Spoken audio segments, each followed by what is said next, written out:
हम जानेंगे प्रेम विवाह और ज्योतिषीय योग के बारे में विस्तृत रूप से। आइए जानते हैं प्रेम विवाह और ज्योतिषीय योग के बारे में। प्रेम हृदय की एक ऐसी अनुभूति है जो हमें जन्म से ही ईश्वर की ओर से उपहार स्वरूप प्राप्त होती है। आगे चलकर यही प्रेम अपने वृहद स्वरूप में प्रकट होता है। प्रेम किसी के लिए भी प्रकट हो सकता है, चाहे वह ईश्वर हो, माता पिता, गुरु, मित्र या कोई अन्य क्यों न हो। लेकिन आज के समाज में सिर्फ विपरीत लिंग के लिए प्रकट अनुभूतियों को ही प्रेम समझा जाता है। सारा संसार जानता है कि मीरा का प्रेम कृष्ण के लिए सर्वश्रेष्ठ प्रेम था। यूँ तो ढेरों भक्त कवियों ने भी कृष्ण से अपने प्रेम का वर्णन किया, जैसे कि सूरदास।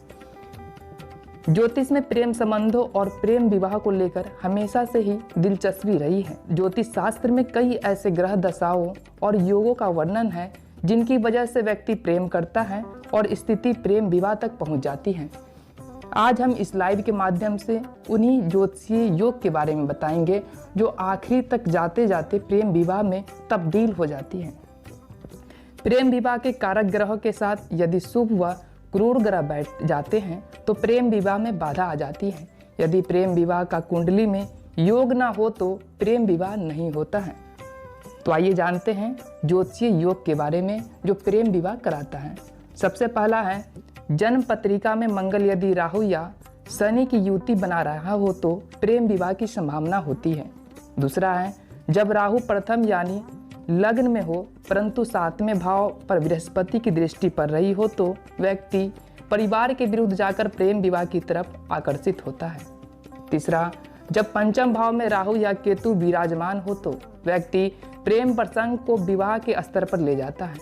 चौथा, जब राहु या केतु की दृष्टि शुक्र या सप्तमेश पर पड़ रहा हो तो प्रेम विवाह की संभावना प्रबल होती है। पांचवा, पंचम भाव के मालिक के साथ उसी भाव में चंद्रमा या मंगल बैठे हो तो प्रेम विवाह हो सकता है। छठा, सप्तम भाव के स्वामी के साथ मंगल या चंद्रमा सप्तम भाव में हो तो प्रेम विवाह का योग बनता है। सतमा, पंचम व सप्तम भाव के मालिक या सप्तम या नवम भाव के मालिक एक दूसरे के साथ विराजमान हो तो प्रेम विवाह का योग बनता है। आठवां, जब 7वें भाव का स्वामी 7वें में हो तब भी प्रेम विवाह हो सकता है।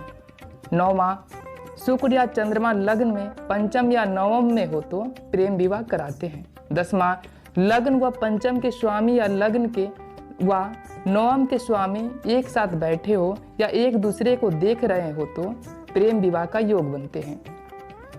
11वां, सप्तम भाव में यदि शनि या केतु विराजमान हो तो प्रेम विवाह की संभावना बढ़ती है। 12वां, जब 7वें भाव के स्वामी यानी सप्तमेश की दृष्टि द्वादश पर हो या सप्तमेश की युति शुक्र के साथ द्वादश भाव में हो तो प्रेम विवाह की उम्मीद बढ़ जाती है। तो दोस्तों, ये थी प्रेम विवाह और ज्योतिषीय योग के बारे में। फिर मिलते हैं एक नई जानकारी के साथ। अब तब तक के लिए दीजिए मुझे इजाज़त। आपका दिन शुभ हो। जय श्री कृष्ण।